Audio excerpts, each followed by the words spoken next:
नमस्कार दोस्तों, मैं हूं कृष्णदेव बनक्सल। दोस्तों, रीडेवलपमेंट यानी कोऑपरेटिव हाउसिंग सोसाइटी के रीडेवलपमेंट सही तरीके से करने का पॉसिबल है क्या, मुमकिन है क्या, ऐसे मुझसे कई बार सवाल पूछे जाते हैं। और मेरा ओपिनियन ये है कि आप पेपर फाड़ते हो ना, कभी कभी पेपर को क्रीज मार के उसको फाड़ते हो, एग्जैक्टली 2 टुकड़े हो जाते हैं, क्लियर कट एक लाइन आता है। पेपर को अच्छी तरह से बिना क्रीज बनाए एक ही लाइन में फाड़ने को पॉसिबल है क्या, ये मेरा सवाल है। हाँ, वैसे तरीके तो हैं, फुट रूलर रखो और पेपर फाड़ो, लेकिन पेपर के आड़ा फटने के बहुत चांसेस हैं। करेक्ट, यानी पेपर को अच्छी तरह से सीधी तरह से फाड़ सकते हो, लेकिन आड़ा फटने का चांस रहता है। और आड़ा फटना अगर शुरू हुआ तो बहुत मुश्किल होता है उसे सीधे लाइन पे लाना। या फिर कपड़े को फाड़ने की बात करते हैं तो कुछ कपड़े ऐसे होते हैं, आप कोशिश करते हो कि वो सीधा फटे, फुर्र करके 2 टुकड़े हो जाए, लेकिन आप शुरू करते हो और बीच में जाके वो आड़ा फटना शुरू होता है। अब आड़ा फटने लगे तो उसको सीधे लाइन पे ला सकते हो क्या, ऐसा सवाल है रीडेवलपमेंट का। तो रीडेवलपमेंट को सही तरीके से किया जा सकता है क्या, ये सवाल का जवाब। और भी मैं उस पर इलैबोरेट करता हूं, क्योंकि लोग पूछते हैं, कृष अगर तुम इन्वॉल्व हो गए, अगर तुमको इन्वॉल्व किया गया हमारे रीडेवलपमेंट में, तो क्या तरीका कर सकते हो तुम। तो पहली बात है दोस्तों, आपको याद दिलाता हूं कि सिचुएशन अगर आप रीडेवलपमेंट कर रहे हो तो वो बहुत ही एक हाई रिस्क प्रोपोजिशन है। अब वो रिस्क को समझकर सही कदम उठा के, हर एक कदम सही पड़े वैसे अगर आप करते हो तो मुमकिन है, पॉसिबल है कि आप सही तरह से आपका नया घर बनने तक, यानी कि बिल्डिंग का रीडेवलपमेंट होने तक प्रोजेक्ट को सीधे लाइन में लेके जा सकते हो। और ऐसा कुछ अगर नहीं हुआ तो कुछ भी हो सकता है। कभी कभी भगवान की मेहरबानी रही और आपकी बिल्डर की मेहरबानी रही और सब कुछ सही चला, और बिल्डर की मंशा, इंटेंशन अगर सही है तो आपका रीडेवलपमेंट होगा।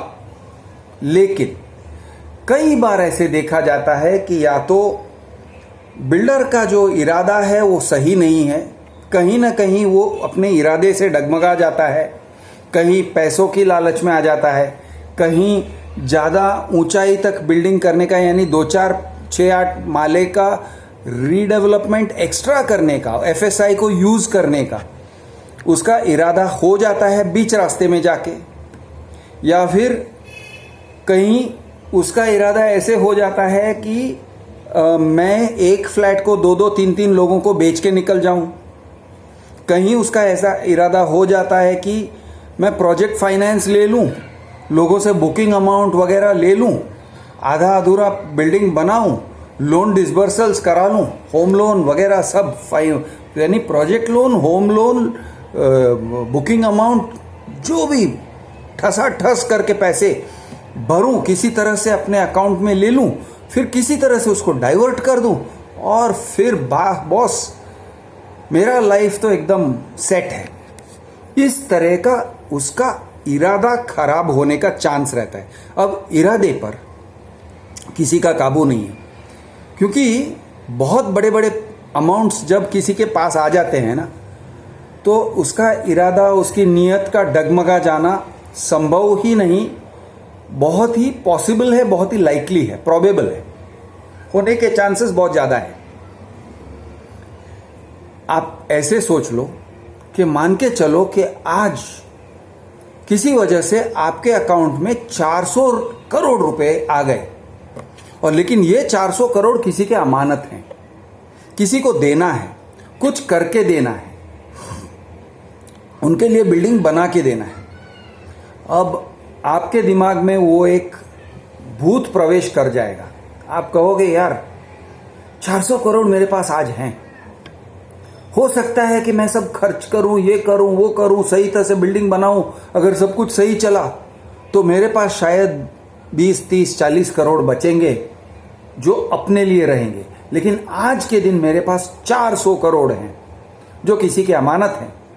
तो अमानत है तो क्या हुआ, उसको लेके कुछ ना कुछ कर लेते हैं यार, जुगाड़ कर लेते हैं यार, जाके ग्रीस या साइप्रस या कहीं पे रह लेते हैं, पैसों को डाइवर्ट कर लेते हैं।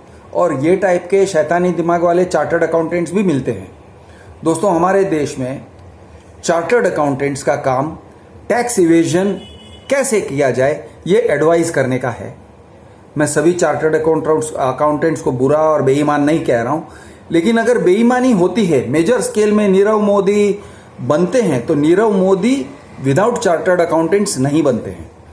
वो अगर बनते हैं तो चार्टर्ड अकाउंटेंट्स के एडवाइस के साथ में बनते हैं नीरव मोदी। हर्षद मेहता अगर बना हर्षद मेहता तो उसको वकीलों का भी साथ था, चार्टर्ड अकाउंटेंट्स का भी साथ था और बैंकर्स का भी साथ था, तब जाके वो बना हर्षद मेहता।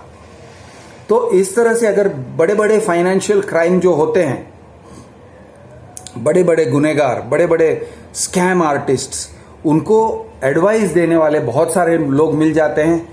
उनको 10, 20, 30 करोड़ का फायदा हो जाता है और जो लोग बड़ा बड़ा स्कैम करते हैं उनको 300, 400 करोड़ का फायदा हो जाता है। तो आपके रीडेवलपमेंट बिल्डर के सामने बहुत बड़े बड़े टेम्पटेशंस आने वाले हैं और बहुत सारे लोग अपने टेम्पटेशन मतलब लालच को कंट्रोल नहीं कर पाते हैं। अगर लालच को कंट्रोल नहीं कर पाए तो आपका रीडेवलपमेंट आपके हाथ से गया। ये दिक्कत है। इंसान का जो नेचर है, इंसान की जो फितरत है, वो आपके लिए खतरा है। अब इंसान का नेचर तो आपके लिए भी, आपके मैनेजिंग कमेटी वाले भी वही टाइप के इंसान हैं। प्रोजेक्ट मैनेजमेंट कंसल्टेंट मतलब पीएमसी भी वैसा ही इंसान है। तो ये सारे लोग जो हैं वो अगर आपके हाथ से निकलकर बेलगाम घोड़े की तरह दौड़ने लगे, रीडेवलपमेंट मतलब कुछ भी करके कुछ भी तुम लोग कुछ बोल नहीं सकते हो, तुम्हारा मुंह बंद कर देना है, मतलब ऑर्डिनरी फ्लैट ओनर का मुंह बंद करके किसी तरह से कुछ भी कर लेना है, ये टाइप का अगर मेंटालिटी आ गया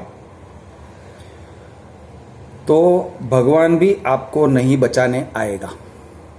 और ये होता है, हर टाइप के रीडेवलपमेंट में होता है, एसआरए के रीडेवलपमेंट में होता है, रेगुलर रीडेवलपमेंट में भी होता है। इसीलिए रीडेवलपमेंट्स रखड़ जाते हैं। ये एक बड़ा फैक्टर है।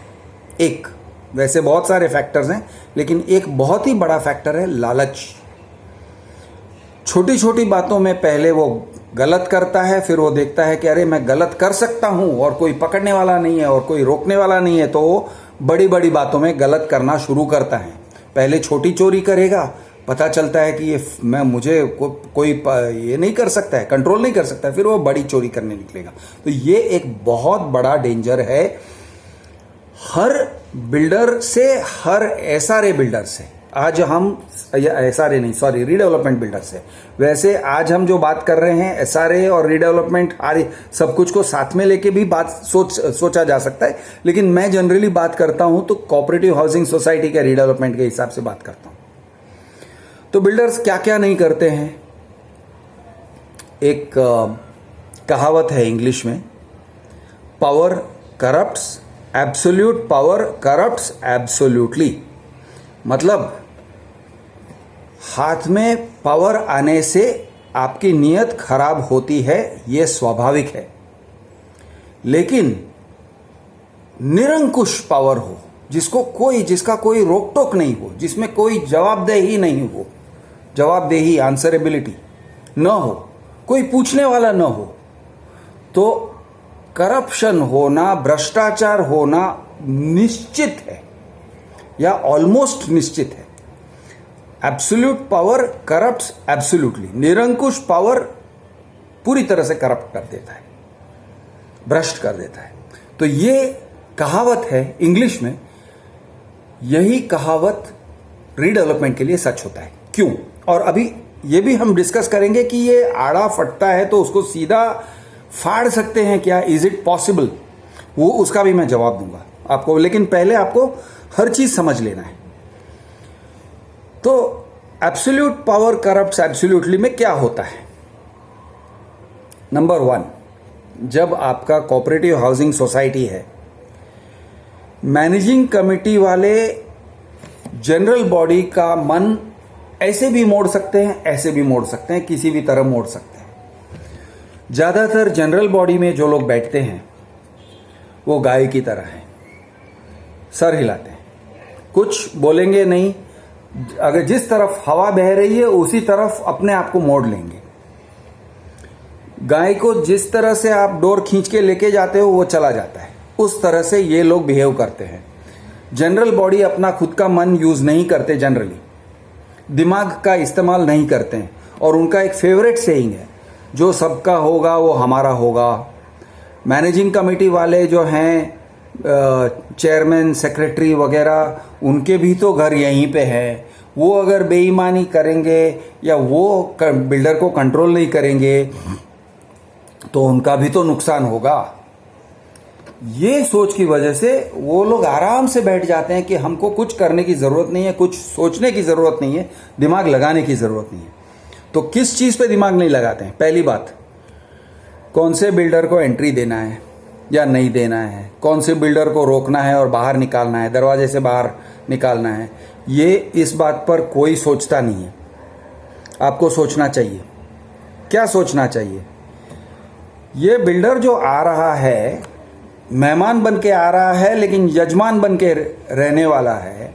हमारा बिल्डिंग का ओनर बन के रहने वाला है। आप उसको मेहमान मत समझिए।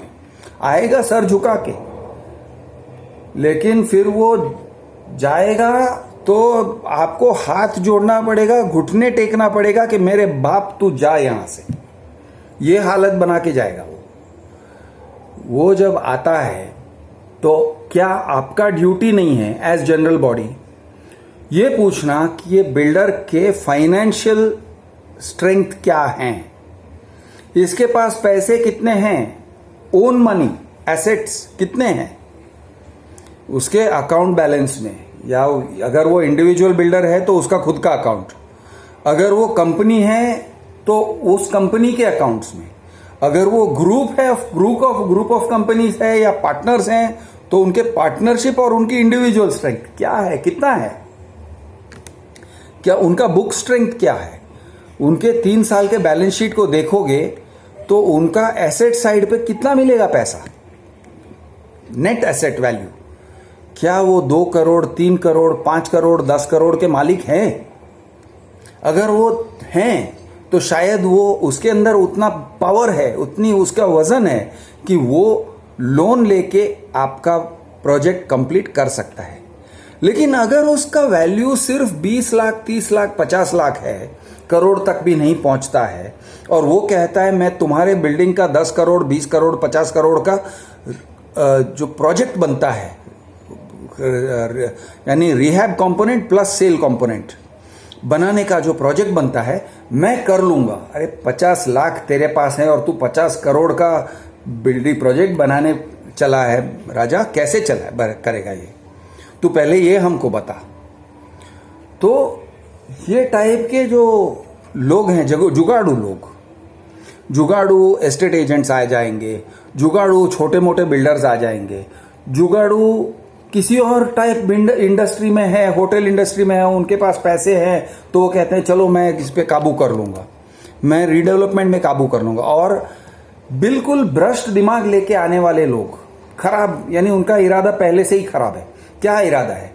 ये इरादा हो सकता है कि मैं ये बिल्डिंग सोसाइटी पर काबू कर लूंगा, और ये यानी कि काबू करना तो बड़ा आसान है, अगर डेवलपमेंट एग्रीमेंट साइन कर लिया तो हो गया। अब ये लोग मेरे बंदी हो गए, मैं उनका मास्टर हूं और वो मेरे गुलाम हैं। अब मैं उनका डोरी लेके ले जाऊंगा और किसी असली बिल्डर को दे दूंगा, और वो असली बिल्डर मुझे पैसे देगा और मुझे एक पार्टनर बना लेगा, और मुझे जो मिला 2 करोड़, 5 करोड़, 10 करोड़ सिर्फ बंदी बनाने का, सिर्फ बोलने के पैसे हैं। मेरा बुक स्ट्रेंथ कुछ भी नहीं है, लेकिन मैंने 10 करोड़ ऐसे ही कमा लिया फुकट में। ये टाइप के लोग मिलते हैं आपको। जो आपको बेसिकली ढोर समझते हैं, कैटल समझते हैं, ह्यूमन ट्रैफिकिंग करने वाले लोग समझते हैं अपने आप को, और आप ह्यूमन ट्रैफिकिंग में औरतों को जैसे बेचा जाता है ना, नेपाल से या बांग्लादेश से लाके औरतों को बेचा जाता है प्रोस्टिट्यूशन में, उस तरह से आप लोगों को बेचा जाएगा। गले में डोरी बांध के लेके जाएंगे, और डोरी का नाम है डेवलपमेंट एग्रीमेंट। और आपका जो मैनेजिंग कमेटी है वो इसमें बिल्कुल चुप, कुछ नहीं बोलेगा। उनको जो मिला मिला, या नहीं मिला, शायद कुछ भी नहीं मिला तो भी वो कैसे काम कर लेते हैं कि आपको हैंडओवर करके दे देते हैं, चलो भाई हमने साइन कर दिया, ये लो डीए। अज्ञान यानी वो इग्नोरेंस में कर रहे हैं या फिर भ्रष्टाचार की वजह से कर रहे हैं पता नहीं, लेकिन वो कर लेते हैं। तो कौन से बिल्डर को रोकना चाहिए, ये दिमाग पहले आपका चलना चाहिए एज जनरल बॉडी। और एक या दो इक्का दुग्गा में चले होगा तो नहीं चलेगा। बहुत सारे लोगों के दिमाग में ये होना चाहिए कि पहले हम देखेंगे कि बिल्डर का बुक स्ट्रेंथ क्या है। अब बिल्डर्स हमारा कॉन्फिडेंशियल मामला है बोलेंगे, हमें बताने की कोई ज़रूरत नहीं है बोलेंगे, मैं किधर से पैसे लाता हूं, तुमको जानने की ज़रूरत क्या है, ये टाइप के आर्ग्यूमेंट्स आप सुनोगे। अरे तुम्हारी ये हिम्मत कि हमसे ऐसे सवाल किया, ये ऐसे सब रुबाब दिखाएंगे, बोलेंगे नहीं, मुंह से नहीं निकलेगा, लेकिन उनके तरफ से उनके चेले चमचे बोलेंगे, जो शायद आपके सोसाइटी में बैठते हैं, आपके मैनेजिंग कमेटी में बैठते हैं, या आपके जनरल बॉडी में बैठते हैं चमचे लोग। अरे आप कैसे इनसे सवाल कर रहे हो, ये बहुत बड़े बिल्डर हैं, क्या आप रोमेल बिल्डर का नाम नहीं सुना, कैसे बात कर रहे हो यार, उनका यहाँ पर प्रोजेक्ट है, वहाँ पे प्रोजेक्ट है, हर जगह प्रोजेक्ट है, ऐसा सब करते हैं। अब कोई भी ब्रांड, अरे कोई भी ब्रांड नाम बोल दो, साई श्रद्धा, साई सिद्धि विनायक, अरे भाई कौन सिद्धि विनायक है, आप गूगल मार के देखो कितने सिद्धि विनायक बिल्डर्स हैं, एक नहीं है अनेक हैं, रिद्धि सिद्धि अनेक है, हर शहर में एक रिद्धि सिद्धि बिल्डर होगा। सिद्धि विनायक, साई श्रद्धा, साई बाबा, साई फलाना ढिमकाना, बहुत हैं ऐसे टाइप के नाम के बिल्डर्स। और ये कहेंगे अरे उसने इधर भी बिल्डिंग बनाया, उसने भी, अरे भाई देखा तूने, हमको डरा रहा है, तूने देखा है क्या? लेकिन लोग ऐसे नहीं बात करते हैं, सब लोग उसके फ्लो में चले जाएंगे, नहीं नहीं वो बोल रहा है तो सही हो गया होगा, मुंह बंद करके बैठ जाएंगे। और ये टाइप के बुलीज हर एक जनरल बॉडी मीटिंग में, हर एक, यानी कभी कभी मैनेजिंग कमेटी के साइड पे बैठे होंगे, कभी कभी ये चेले चमचे अपने साइड, ये साइड पे बैठे होंगे, या फिर पीएमसी में भी ऐसा हो सकता है। लेकिन कई बार मैंने देखा है कि ये टाइप के लोग जनरल बॉडी मीटिंग में, जनरल बॉडी में बैठते हैं और उनको पड़ी नहीं है कि बिल्डर कौन है, बस अपने आप को अच्छा बच्चा साबित करना है। अगर आप इनको रोक नहीं सकते हो, इनके ऊपर आप काबू नहीं पा सकते हो, तो आपका रीडेवलपमेंट कैसे सही चलेगा, मुझे ये बताइए। इसीलिए मैं कहता हूं पेपर को जब फाड़ते हो तो बीच में से ठीक से फटना चाहिए, लेकिन कर सकते हो क्या, मुश्किल है। तो ये था बिल्डर को जगह पे रोकने का। अब बिल्डर आ गया अंदर, चलो समझ के चलते हैं, उसने अपना बुक्स प्रोड्यूस किया, 10 करोड़ का बुक, जो उसका बुक स्ट्रेंथ है 20 करोड़ का है, उसका टर्नओवर अच्छा है, उसने 3 साल के अपने टैक्स रिटर्न सब दे दिए, सब में सब ठीक ठीक दिख रहा है, उसका एक्सपीरियंस है। अब क्या आप बैठ सकते हो आराम से टेंशन छोड़ के? नहीं, आपको हर समय टेंशन रखना पड़ेगा, हर समय उसके ऊपर अंकुश रखना पड़ेगा, नहीं तो वो ऐसा हाथी है कि वो निरंकुश होके भागेगा। हर समय उसके ऊपर निगरानी रखनी पड़ेगी। आप ऐसे सोचो, एक औरत, सुंदर औरत अगर टैक्सी में बैठती है, वो भी रात को, गहने पहने हुए, शादी से आ रही है, किसी की शादी में गई थी, सब भारी भारी गहने पहने हुए हैं, सिल्क साड़ी और सुंदर औरत, ओके, वो बैठी टैक्सी में।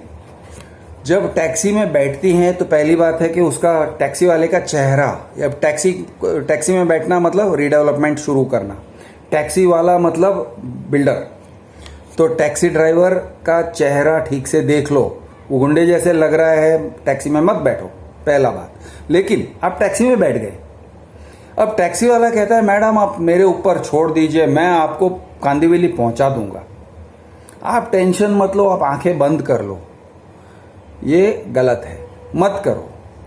आपको पूरी तरह से निगरानी रखनी पड़ेगी कि भाई तू किधर से निकाल रहा है, ये रास्ता क्या है। तू साइड के रास्ते से जा रहा है तो रुक, 1 सेकंड रुक जा, इधर ही रोक वरना मैं चिल्लाऊंगी, इधर ही रोक वरना मैं दरवाजा खोल के कूद जाऊंगी।